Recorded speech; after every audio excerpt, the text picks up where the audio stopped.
Airports aren't just chaotic, they're calculated. The lines, the shops, the signs, even the direction you drag your suitcase, none of it's random. You're being steered, watched, nudged to spend more, move slower, and follow a system you didn't agree to. This isn't just travel, it's a setup. And once you know how it works, you'll never walk through an airport the same way again. Let's pull back the curtain. Everyone repeats it like gospel. Get to the airport 2 hours early. Yeah? Says who? Here's the reality. That rule was made for people who panic pack, travel during holidays, or can't find their gate without getting lost twice. If you're flying out of LAX at 5 p.m. on a Friday, fine, show up early and thank yourself later. But if you're flying domestic, out of a smaller airport, with no check bag and a boarding pass already on your phone, you don't need 2 hours. You need common sense. The truth is, the earlier you arrive, the more time you spend walking in circles past $6 bottles of water and overpriced travel pillows. That's not security protocol. That's airport design doing its job. Want to beat the system? Check TSA wait times before you leave. Know your airport. Skip the counter. In most cases, 60 to 90 minutes is plenty. Don't be that person who shows up 3 hours early, eats a sad sandwich by the gate, and scrolls TikTok until boarding. Unless you like wasting time and money, of course. Bottom line, 2 hours isn't a rule. It's a suggestion for people who don't have a plan. Notice someone watching the crowd a little too closely? They're not people watching. They're scanning. These aren't bored travelers. They're trained to pick up on stuff you don't even notice. Twitchy hands, restless feet, someone sweating bullets while pretending everything's fine. And yeah, they're good. One guy got flagged for using a fake passport just because he stood too still and didn't blink enough. Seriously. They blend in, but they're watching everything. You won't know who they are, and that's the point. So if you want to stay off their radar, don't act weird, don't overcorrect. Just move like a normal human being. Papers ready, no sudden weird vibes, and you're good. The second you step into the airport, you're being watched. Not maybe. Not eventually. Instantly. And it's not just security guards behind monitors. It's AI, facial recognition, behavioral tracking, pattern analysis. It's all running before you even hit the line. Some airports don't need your ID. They already scanned your face, pulled your data, and matched it to your flight before you even open your wallet. You think blending into the crowd keeps you anonymous? Not anymore. The system sees you, and it doesn't forget. Feels efficient. Also feels a little much. Welcome to modern travel. You're not just a passenger, you're a data point. Think you're just walking to your gate? You're not. You're being routed, on purpose. Airports are designed to slow you down, not speed you through. Every twist, every turn, every shiny display, it's built to mess with your wallet, not your sense of direction. Those random shops you pass, they're not random. They're placed to catch your eye and drain your budget. Left turns, bright lights, luxury right at eye level. It's all part of the script. You're the mark. Dragging your bag with your right hand? Good. That means your eyes naturally drift right. And guess what's always on the right? The expensive stuff. You think you're killing time. They think you're ripe for the taking.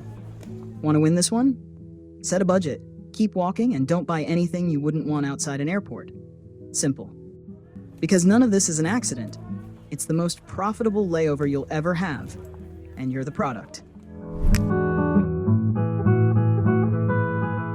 You step into the security line. Too late. You already picked the slow one.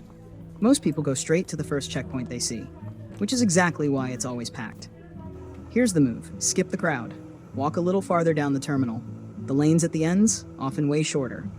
Fewer people, less chaos, faster everything. Think of it like this. Everyone's an autopilot. You're not. Hate TSA lines? Same. Here's the fix. TSA precheck. It's not a luxury, it's a survival tool. With precheck, you skip the mess. No shoes off, no belt juggling, no laptop, no liquids out. Just walk up, get scanned, move on. Sign up takes 10 minutes. Cost? $78 for 5 years. That's less than a check bag and a sad airport sandwich. If you fly more than once a year and still don't have precheck, why? Security, They pull your laptop and say, turn it on. You press the button. Nothing. Dead. Now, it's not just your problem, it's their suspicion. If your device won't boot, they might assume it's more than a laptop and it could get flagged, held, or not come back at all. Want to avoid that mess? Charge everything before you get to the airport. Charged laptop? Good, but that's just step one. You still need to take it out at security. Why? Because laptops are dense. Batteries, circuits, hard drives. That stuff blocks scanners. Makes it harder to spot what's hiding underneath. Tossing it in its own bin gives TSA a clear view and keeps the line from crawling. Want to get through faster? Don't wait till the last second. Have it ready before you even reach the belt. Some airports are testing 3D scanners that might change this in the future. But right now, play the game. Bin it, scan it, move on. Boarding starts. People rush like it's Black Friday. Relax. You don't need to join the stampede. No one's stealing your seat. It's assigned. And unless you're flying with 5 carry-ons, overhead space isn't worth fighting over either. So sit back. Let the crowd burn their energy standing. When the line's almost done, walk up, scan your pass, and step on board. Same flight, less stress. Bonus tip. On budget airlines, you're probably just lining up to stand around again, on a bus to the plane. Let them rush. You time it right and roll straight in when it actually matters. Think the liquid rule's just about water bottles? Think again. Toothpaste? Yep. Peanut butter? Gone. That snow globe you thought was cute? Not making it past security. If it squeezes, spreads, smears, or pours, it's a liquid. Doesn't matter what you call it. TSA's not here for debates. Want to keep your stuff? Follow the 311 rule. 3.4 ounces or less per container, all inside one clear quart-size bag. 1 bag per person. No exceptions. Medications and baby formula, you're fine, as long as you declare them.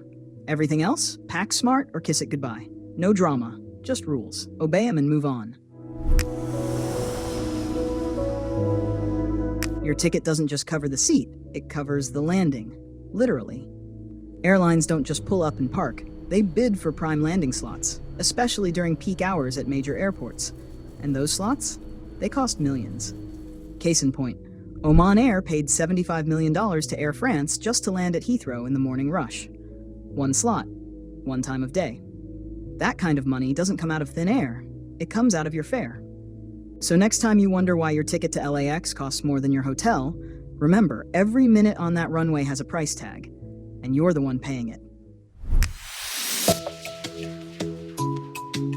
You open that tray, stab into your mystery pasta, and move on. But that meal's been on a journey of its own. Airport kitchens run 24/7, pumping out thousands of meals every day. Most are cooked 6 to 10 hours before your flight, chilled, packed, and reheated once you're airborne. Menus locked in months, sometimes a year in advance. Why? To save money, manage bulk orders, and avoid surprises. And airlines cut corners where you'd never notice. American Airlines once saved $40,000 a year by removing a single olive from first-class salads. Seriously. Oh, and your taste buds? Useless up there. Cabin pressure dulls flavor, so they tweak the recipes just to make them taste like anything. Bottom line, every bite you eat at 35,000 feet has been budgeted, planned, and engineered. Welcome to the science of meh food. Your bag goes through the scanner, and TSA pulls you aside. They dig in, pull something out, and say, "This isn't flying." Now what? Trash it? Not always. Some airports have mailing stations where you can ship banned items home. Sounds great until you see the price. And no, you can't mail everything. If it leaks, explodes, or smells funny, it's staying behind. No mail option? In the US, TSA holds your stuff for up to 90 days. After that, it's auction time. Pocket knife? Sold. Perfume? Gone. They bulk sell confiscated gear on sites like GovDeals. Knives, jewelry, gadgets. It's a whole underground market. But weapons, explosives, or anything sketchy? That goes straight to the authorities. No second chances, no souvenirs. So yeah, double check your bag, unless you want to accidentally donate to the TSA Lost and Found resale empire. You drop your bag at the counter. It rolls away. Gone. Behind the scenes? It's chaos. Conveyor belts, scanners, robotic arms, sorting systems moving hundreds of bags a minute. If everything works, your luggage shows up where it should. If not, it could end up in the wrong city or get there before you do. Baggage handlers do the heavy lifting, but the system, all automated, and it doesn't like mixed signals. Here's how to not lose your stuff. Rip off old tags. Seriously. One leftover barcode can send your bag on a vacation you're not invited to, and slap something bright on it so you can actually spot it on the carousel. Your suitcase isn't just checked, it's off on a full-on side quest. Help it survive. You land, wait at the carousel, and your bag never shows. Most get found, some don't. And when they don't, they get sold. Unclaimed bags sit around for a bit, then it's auction time. Everything inside up for grabs. Laptops, designer clothes, jewelry. All of it. Biggest player? The unclaimed baggage store in Alabama. They buy this stuff by the truckload, unpack it, and sell it to whoever walks in. So yeah, if your suitcase ghosts you, someone else might be out there wearing your favorite hoodie. Want to avoid that? Tag your bag and throw in an AirTag. It pings your phone through Apple's network, and some airlines even let you send them the location. Forget lost and found. Now it's lost and tracked. You're in the security line, shoes off, backpack half unzipped, inching forward like cattle. Meanwhile, a celebrity just showed up, and they're already halfway to the plane. No crowded terminals, no gate chaos. They get private check-ins, fast-track lanes, and sometimes a secret door straight to the jet bridge. They still go through security, just not the same one you're sweating in. Some even get chauffeured across the tarmac in a luxury car, while you're boarding from a staircase that feels like it came from 1973.